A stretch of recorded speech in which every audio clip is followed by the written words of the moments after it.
Hi అండి. అందరికీ నమస్తే. Welcome back to our channel Dishita talks. ఈరోజు మన వీడియోలో చాలా టేస్టీగా దొండకాయ ఫ్రై ఎలా చేయాలో చూద్దాము. ఇక్కడ నేను ఒక హాఫ్ కేజీ వరకు దొండకాయలను తీసుకున్నాను. నీట్గా క్లీన్ చేసి పెట్టుకున్నాను. ఇలా పొడవుగా అయితే దొండకాయలని కట్ చేసుకోవాలండి. ఫస్ట్ దొండకాయలు తీసుకునేటప్పుడే కాస్త లేతగా ఉన్నవి, దొడ్డుగా ఉన్నవి తీసుకోండి. ఎందుకంటే దీంట్లో వాటర్ కంటెంట్ అనేది ఎక్కువగా ఉంటుంది. ఇప్పుడు పొడవుగా కట్ చేసిన దొండకాయల్లో కాస్త ఉప్పు, పసుపు వేసేసుకొని ఇలా చేతితో పిసుకుతూ కలుపుకోవాలండి. దీనివల్ల ఉప్పు, పసుపు చక్కగా దొండకాయలకు పడుతుంది. అలానే కూర రుచిగాను మంచి కలర్లో కూడాను వస్తుంది. ఇలా కలిపిన తర్వాత మనము ఇలా స్క్వీజ్ చేసామంటే దొండకాయల్లో నుంచి వాటర్ మొత్తం బయటకు వచ్చేసేయాలండి. అప్పటి వరకు కలపాలి. ఇప్పుడు ప్యాన్లో ఒక 2 టేబుల్ స్పూన్స్ వరకు ఆయిల్ వేసుకొని హీట్ ఎక్కిన తర్వాత వాటర్ మొత్తాన్ని ఇలా స్క్వీజ్ చేసేసుకుంటూ దొండకాయల్ని ఆయిల్లో వేసేసుకుందాము.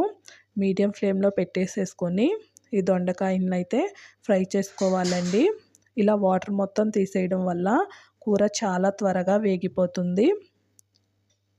ఇలా మధ్య మధ్యలో కలుపుకుంటూ మూత పెట్టుకొని ఒక 10 నుంచి 15 నిమిషాల్లో కూర అయితే రెడీ అయిపోతుందండి. మూత మధ్య మధ్యలో తీసి కలపకపోతే దొండకాయలు కింద మాడిపోతాయి, పైనవి వేగవు.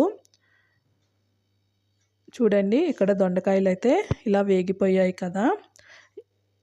ఇప్పుడు మనము ఒక మిక్సీ జార్ తీసేసుకొని దానిలో కొన్ని వెల్లుల్లి రెబ్బలు, 1 స్పూన్ వరకు జీలకర్ర, అలానే పచ్చి కొబ్బరి కానీ ఎండు కొబ్బరిని కానీ ఇలా చిన్న చిన్న ముక్కలుగా కట్ చేసి వేసుకోవాలి. 1 స్పూన్ వరకు కారము,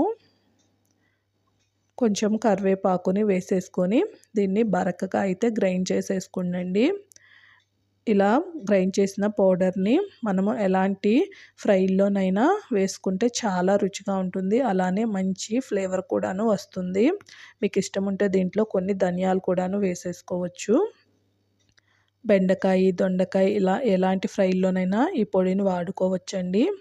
ఇప్పుడు దొండకాయ అయితే వేగింది కదా, దాంట్లో ఈ పొడి వేసేసి ఇలా కలిపేసుకుందాము.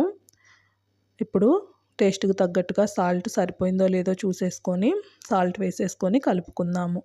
ఇప్పుడు స్టవ్ ఆఫ్ చేసే ముందు కాస్త కట్ చేసిన కొత్తిమీర వేసేస్తే మన దొండకాయ ఫ్రై చాలా సింపుల్గా టేస్టీగా రెడీ అయిపోతుందండి.